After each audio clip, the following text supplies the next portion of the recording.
Hey, everybody, welcome back to the show. As always, we have another amazing guest for you this week. Before I go ahead and introduce her, you know what I'm going to do? I'm going to ask you to go ahead and hit like, hit subscribe, hit that bell icon so you can continue to get the updates as we push out new content, new messages, and new amazing conversations with other guests and leaders on this show. And you know what? Share this out with a friend. Cost of admission is always free, but it supports us and supports our mission of supporting people and creating the lives of their dreams. If you just do your part, share this out with at least one person who you feel like is going to benefit from today's conversation. And I know that you will, because to introduce today's guest, she is somebody that I've gotten to know through my network over the last couple of years. She is a cognitive performance coach working with both athletes and the United States military. And she holds her doctor of psychology through the University of Arizona. I am super excited to host Rachel Hoeft on the show today. Rachel, thank you for being here. Yeah, thank you so much for having me. I'm excited to be here and chat and share some information. I wanted to have you on because the people that listen to this show have goals, have dreams, have big aspirations. I want to dive straight into the concept of self sabotage if we can. I know you work with a lot of high performers, whether it's with the military or with the athletes you work with. Lots of us have goals and dreams like the people that you work with, but oftentimes it's us who get in our own way.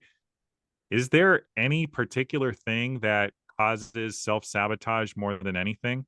Yeah, that's a really good question. And it's something that comes up really often with all of the people that I work with. And I think the number one thing that happens is, a lot of people say that they love change and they like to experience new things and new adventures. But at the end of the day, the unknown is scary. And a lot of times we I see a trend of people saying that they want to experience whatever that like next level is.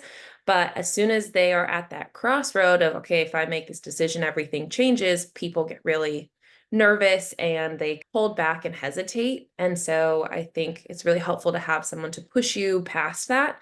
And that's a lot of what I do is helping people understand that you've made so many big decisions and changes in your life and they've all worked out. This is just the next one that you got to work through.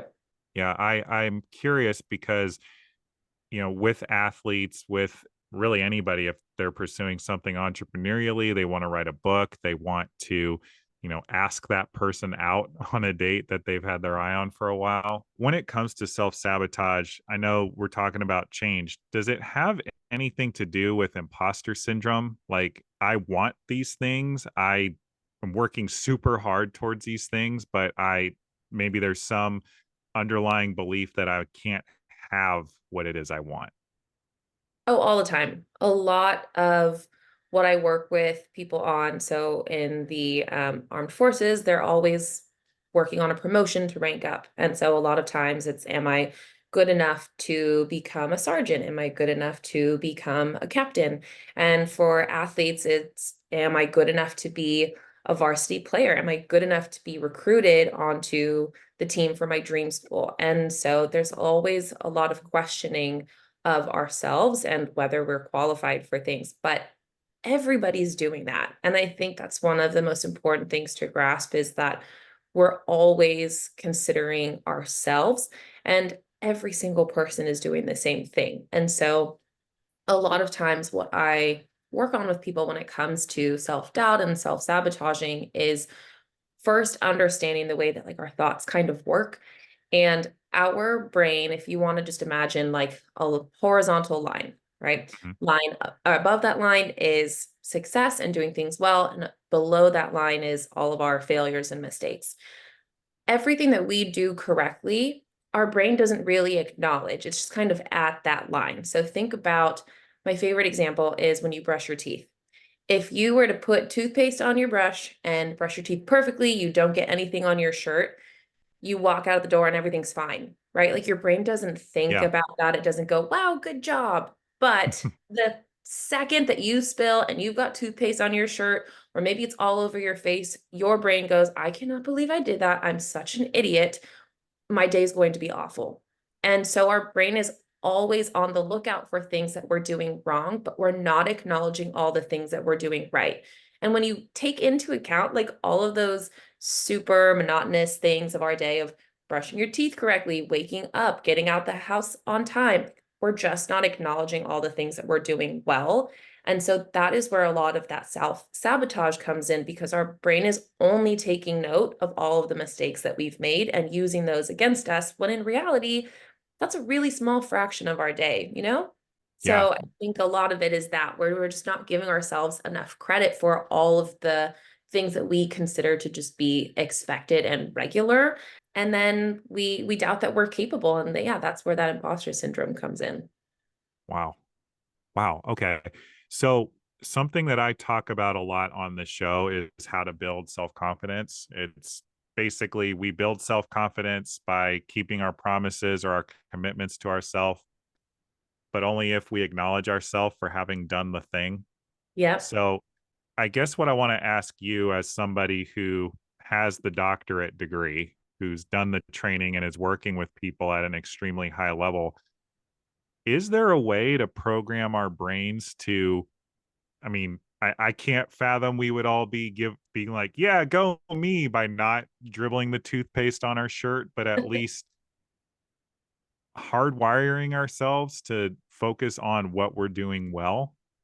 Yes. So, this is actually a really great question. I love to talk about it because I completed my doctoral research on confidence changes during injury recovery. And so I love talking about confidence. It's one of my favorite things that I think is really helpful for people because I think a lot of times confidence is talked about as if it's like an end goal, right? So it's kind of the same way that people talk about fitness. Like, "Ugh, I just want to be really fit." Okay, well, you don't just like get to a fit state and then that's it, right? Like that's a Mhm. lifestyle change and that's something that is ongoing. Confidence itself is a relational emotion. That means it changes in relation to how what our perspective is on the situation. So one of my favorite examples is like if you want to think of any like old high school football movie and maybe somebody's like Yeah. really nervous about the game and they're freaking themselves out and they're like, "Oh my gosh, I don't know if we can do this. We're totally going to lose." And then someone else comes up and they're like, "What are you talking about? Like, we're the best in the league. You got this. Look at all your stats. You're going to go out and crush them." And then they like smack them on the helmet and they get out there and like, "Yeah, I can do this." Right? Mhm. Nothing about the situation has changed. Your abilities, the opponents, the environment, the audience, nothing has changed. It's just the way that you view the situation. And so we can essentially train ourselves to view the situation in a way that's going to be more favorable to us. And a lot of that is just understanding where confidence comes from and how our brain interprets the situation. Okay. So let me ask you this because I'm somebody who habitually, or at least in a former version of myself, was the habitual person who you could pump me up. You could tell me all the amazing things about me. You could show me to my face how awesome I was, like my accolades, good things I've done for people, whatever the case may be. And I would still have this voice in my head that would go, yeah, but. So, in the work you do, how do you train people to override that voice that's just committed to the narrative that we are mediocre? Yeah.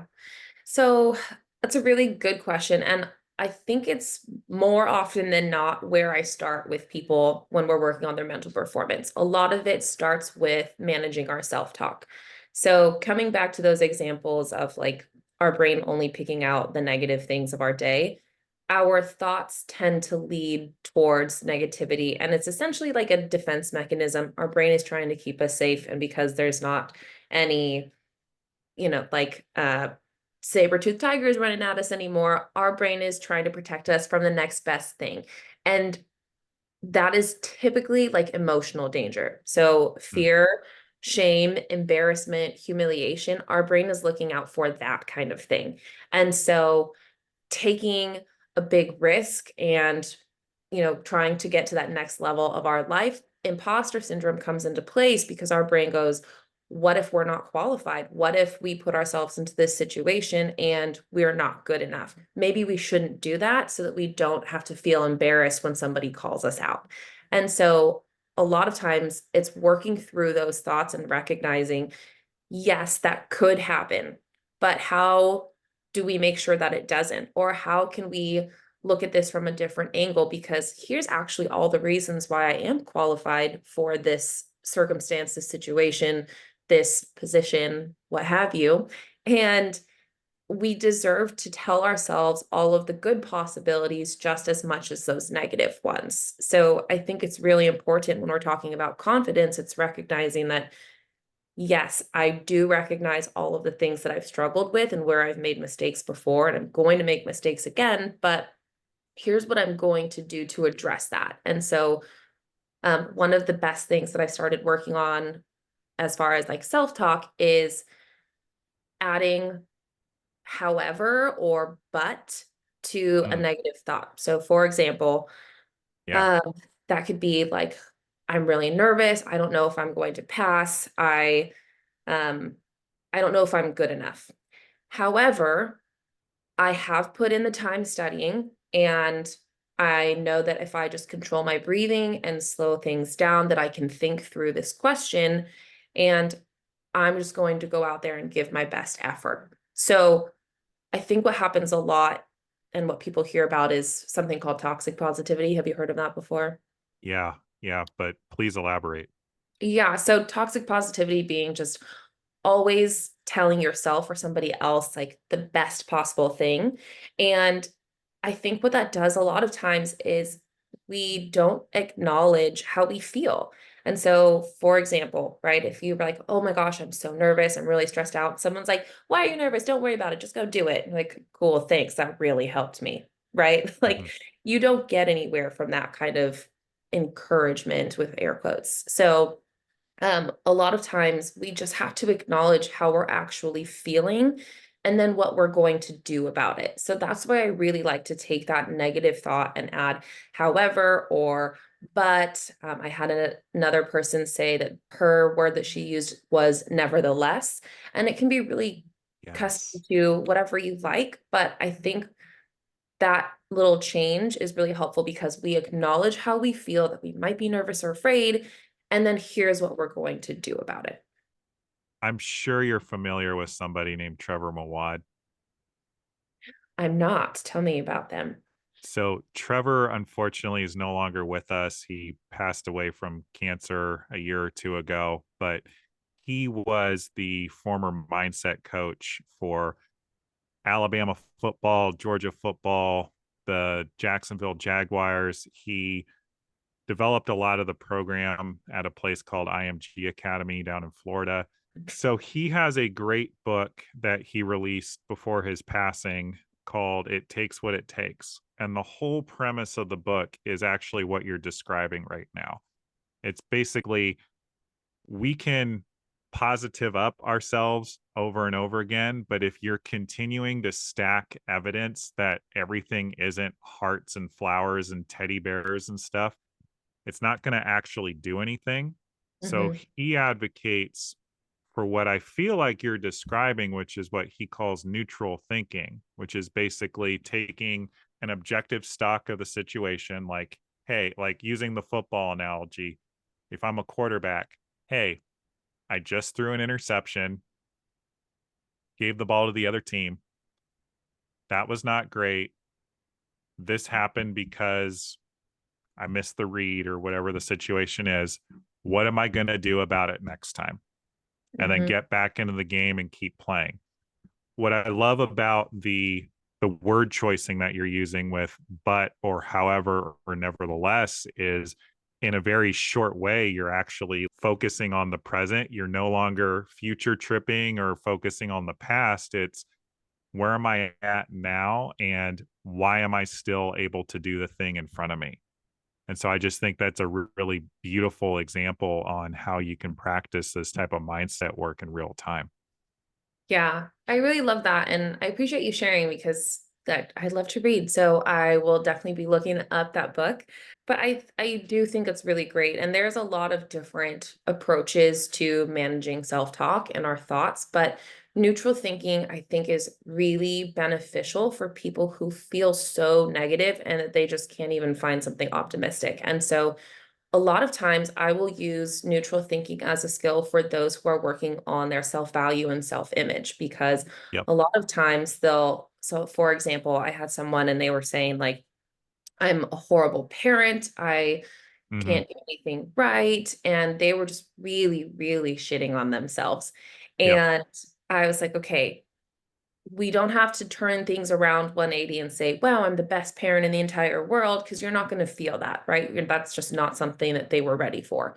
And so we turned it into neutral thinking, where it was, I am a parent and I made X decision for my child because of X reason. And when you just state the facts of a situation, there's no positive or negative descriptions or adjectives, you can't really argue with it, right? You are a parent, bottom line. And Hmm. so from there, you can actually make something out of it. And I think that gives people a lot more control and power in the situation, because a lot of times the biggest issue that I see leading to negative self-talk is that people feel that they don't have control in the situation. But when we turn it around into, hey, here's what I'm going to do about my seemingly sucky situation, now all of a sudden you've got goals that you're working towards and something that's really bite-sized and easy to achieve, and then people stick with it better. And that's where I see the biggest turnaround for people, is all of a sudden they realize, oh, it's actually not as hard as I was making it out to be to turn things around. I can just make sure that I'm doing XYZ throughout my day and I feel better about myself. So, can we go back to something you just said? Because you said it quickly, and I want to make sure the listeners don't miss it because I know what it meant and I know it's very important. I heard you say, or I heard you talk about control, Mhm. and I want to make sure that we all heard you, but choosing neutral thinking or any of the mnemonic devices you're teaching here, it actually puts you back in the driver's seat. Like Mhm. instead of being a victim to the situation, I threw the interception, therefore I suck. Yeah. And how well are you going to play the rest of the game if you're choosing to say that you suck or that you shouldn't be on the field versus I made the bad play, it happened. What am I going to do next time differently? Mhm. It's definitely a level of control and also just putting you in a place of being a leader of your life and the circumstances and what challenges are ahead of you. Do you have any other like quick either exercises or devices that you use with the people you work with to kind of flip that script into neutrality? Yeah, so I think one of the easiest things to do is one question, and it puts everything back into your control. It's, what are you going to do about it? Right? So like, Let's go. so yeah, I threw an interception and that was an awful decision. And yeah, that was probably the worst thing I could have done in that situation. Okay, great. What are you going to do about it? Well, I guess next time I'm going to make sure that I take the time I need before I make that decision. Or when it comes Mhm. down to like our personal life, yeah, I maybe said something I shouldn't have, and I feel really awful, and I really am afraid of this relationship, and what I've done to it. Okay, what are you going to do about it? Well, I guess I should start by reaching out to them and seeing if they're open to talking, right? And as soon as we Yeah. say, what are you going to do about it?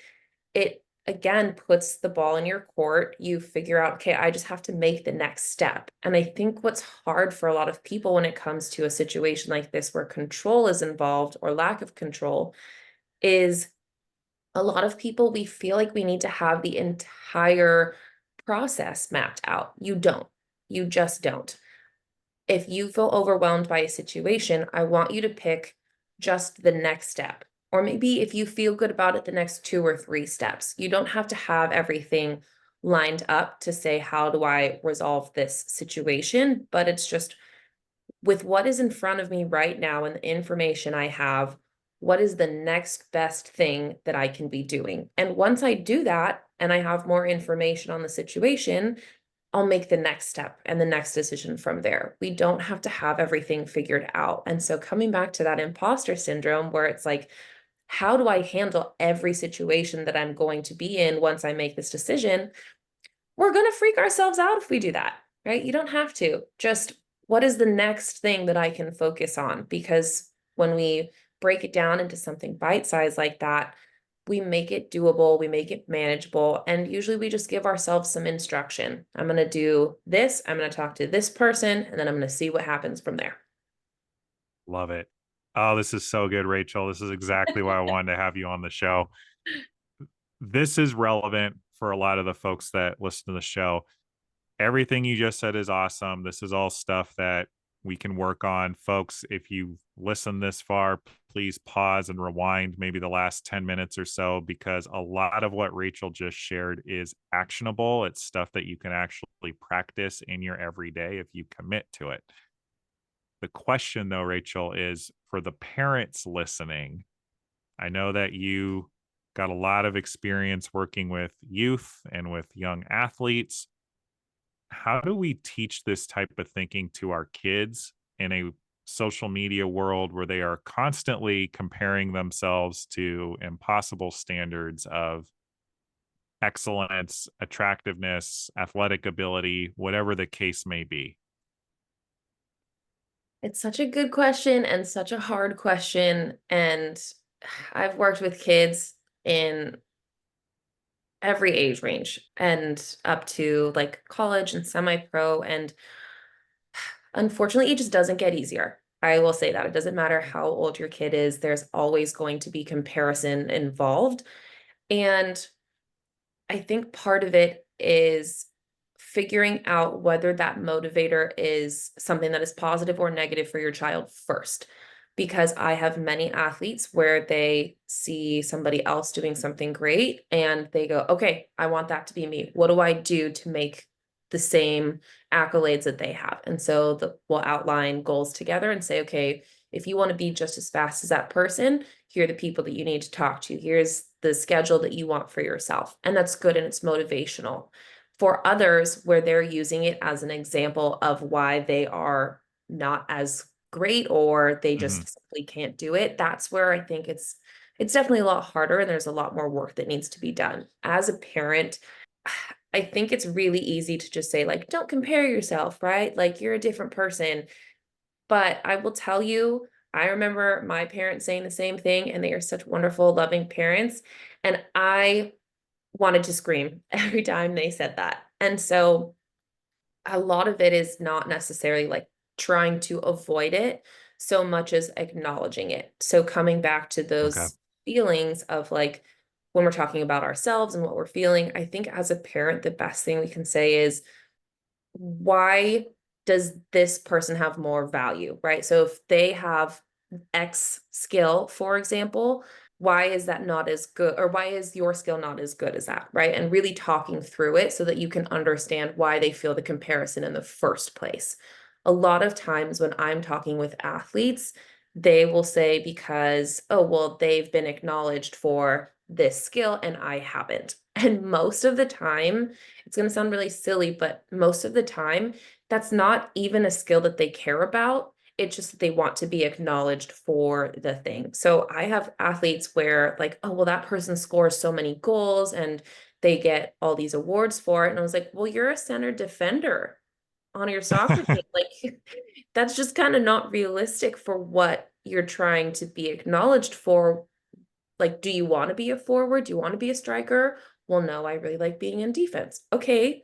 So how can we work towards acknowledgement for what you're doing in your role and kind of walking them through that? I think it's really easy for parents to want their child's pain to go away and just to like feel better. And so that's where a lot of that toxic positivity kind of comes in. I'm like, look at the bright side, look at all these other things you did. But once we can actually identify where that is coming from, we can help them to do something about it. And so it's going to require a lot of probing. And as the parent, I know this is kind of hard because the kids don't always want to talk about that. And typically that's where I come in as a mental performance coach and why parents bring me in the first place so that they're talking to somebody else. But I think some of the best things that we can do for athletes and just people in general that are working through comparison is acknowledging for themselves, okay, well, let's take this person out of the equation for 1 second. What are the things that you want to be acknowledged for? What do you want people to see in you? And then once that's identified, coming up with a plan on working towards it because there's more of that control put back into their court. And I think once we can come up with a plan and say, okay, I know that you want to do that. How can we make it happen? That's where kids start to feel like they can actually do something about it. So I know I feel like I threw a lot at you just now. What questions do you have on that? Because that was a mouthful. Oh, well, my stepson just turned 10. He plays travel soccer. He is very good. Um, he's typically one of, if not the best player on the field in any game. And he has a lot of self doubt. He has a lot of, I would say, based on what you just said, need to be acknowledged. And it's sometimes not even for stuff that would make sense to us necessarily. Like his skill set, his ability, he's a striker, he's a midfielder, he's going to be running all over the field, playing a little bit of defense, but mostly trying to score the ball. But he wants to be recognized as a goalie Mm, occasionally. And I'm hearing you say that it's more about the humble curiosity, like not assuming we know anything as parents and just asking questions to understand where that's coming from. Yeah, so I base a lot of my coaching on motivational interviewing. And so for anyone who is not familiar with that, it's basically recognizing that the person you're talking to is the only expert in their experiences. So the way that they interpret their Yes. situation, the way that they perceive the situation, we don't know how they are looking at it. And so when I work with someone, I'll ask the question of like, right, so if we're taking comparison, for example, well, tell me about this other person. What do you think is so exciting about them? Why do they deserve these awards? Why do they not? And then I say, okay, well, let's talk about your skills. Why do you think you deserve to be acknowledged? Why do you not? And where is the gap in between? And so a lot of times, as the observer to these responses, I will pick up on themes much more quickly than the other person. And so from there, I'll say, well, I'm kind of noticing. So, for example, like I'm noticing that you are talking a lot about acknowledgement from, like, for example, your coach, right? Like, the coach says a lot of great things about this other player, but it also sounds like you're getting a lot of acknowledgement from the coach and whoever. And then sometimes it's just kind of pointing out the inconsistencies in what they're saying and letting them chew on it so that they come to their Mm, own conclusions. Because as I have worked with many families and many parents, a lot of them like will tell their athlete what they're seeing and what they're noticing and the right answer essentially. But then when the athlete and I work together and I let the athlete figure it out for themselves, they go back to the parent and they're like, that's what I've been telling you this whole time. But it just doesn't work to tell somebody that you know the right answer because for most people, it feels like you haven't considered all that they have understood about themselves first. yeah. And that makes a lot of sense because, my 10-year-old is a beautiful soul, amazing heart, wonderfully empathetic young man. And at the end of the day, he's a 10-year-old and has a 10-year-old vocabulary and ability to articulate himself. And I think maybe my biggest parenting misses have been when I've done exactly what you're describing, which is like telling and not listening. Because I loved what you said he's the only expert on his experience. And so that curiosity can actually serve to not only instill more confidence in him that I'm actually there for him as a parent, but it can also support me in actually getting some answers to what's maybe missing for him that I can work on. Something else you mentioned, Rachel, I wanted to go back to. We keep talking about acknowledgement, and I know that it was part of your example, but in your experience about how much of what we're up to is all based on wanting to feel acknowledged or loved. Oh man, so much of it. I Just so figured. much. It's really hard because as we grow up, a lot of our success is determined by acknowledgement, right? Mhm. Like getting a promotion at work is because Yeah, people acknowledge the hard work that you're doing. And so while you might love your job and what you are doing on a day-to-day basis, and you're happy with that internal motivator, um, there's also that external piece because I want to move up in my career. I want to get paid more. I want to, get a bigger say in these decisions. And those have to be taken into account. And so, especially when we're talking about athletes and just maybe not athletes, but just kids in general, right? Like if a kid is working on something and they're recognizing that other people are getting acknowledged, that is a huge piece of, honestly, positive reinforcement. That's what it is. Positive reinforcement is a version of acknowledgement, whether that's for ourselves or from other people.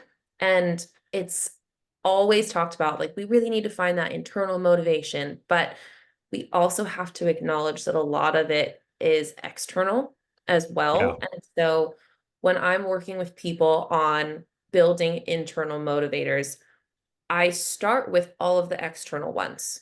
And because that's just where they're at, right? Part of it's just meeting somebody where they're at. So if somebody's working towards a promotion, for example, okay, outline all of the reasons why you want this promotion. And a lot of it's going to be all those things that I had just kind of laid out. So I say, okay, based on this, what are the personal skills and characteristics and qualities that you already have and like about yourself that contribute to these things, right? So if it's like to get a promotion, I need to show that I've got great customer service, that I really go above and beyond. Okay, well, my qualities that contribute to that, I love talking to people. I love problem solving. I love, making sure that everything is taken care of because I'm a type A person. Cool. We're going to use those skills and we're going to highlight them so that you are doing all the things that you love in such a way that people can't help but acknowledge it. And that is where we build on top of that with that internal motivation. So I think we just have to recognize that acknowledgement and those external motivators are just a part of the process. And rather than just being like, do what you love, it's okay. Can we take what you love and make you so good at it that other people acknowledge it? love that.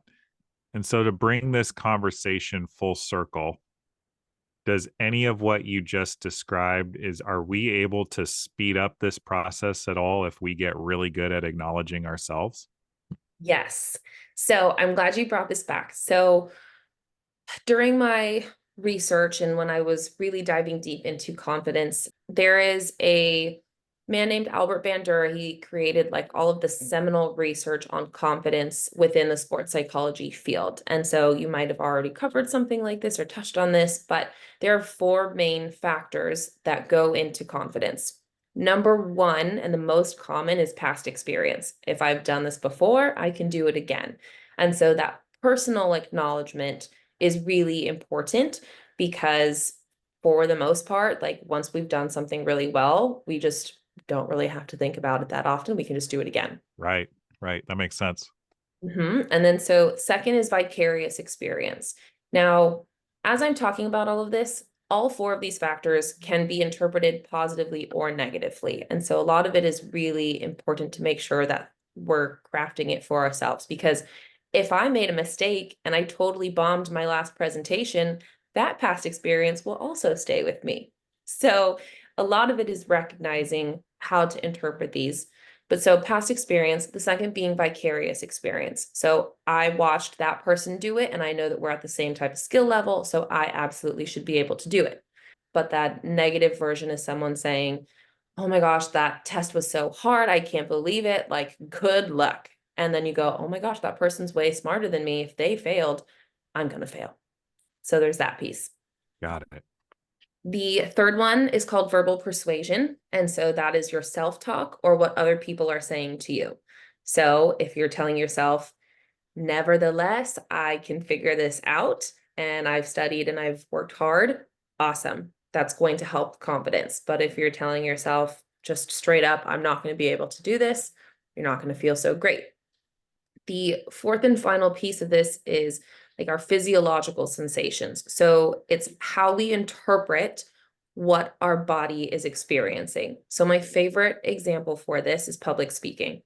I absolutely love public speaking. It is my favorite thing. I love to be in front of groups. I love teaching. And I experience increased heart rate when I do it. Sometimes I also get sweaty. Sometimes I feel those like butterflies in my stomach. But I am so excited about the situation that I interpret all of those things to be really great. Now, somebody who hates public speaking will also encounter increased heart rate. They might be sweating. They might have butterflies in their stomach. But because it is a situation that they are nervous about, they interpret those sensations as something negative, right? We have Mm-hmm. all experienced all of those situations and sensations at different points in our life.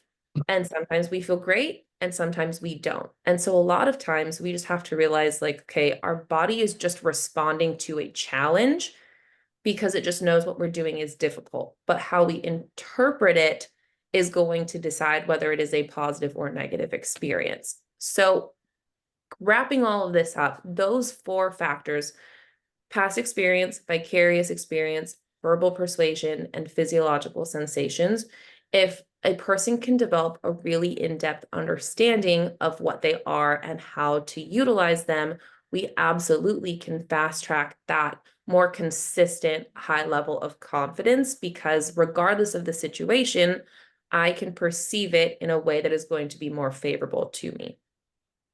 So in short, if we acknowledge ourselves, we will actually basically fast track how we view ourselves and our credibility with ourselves and therefore be more likely to succeed.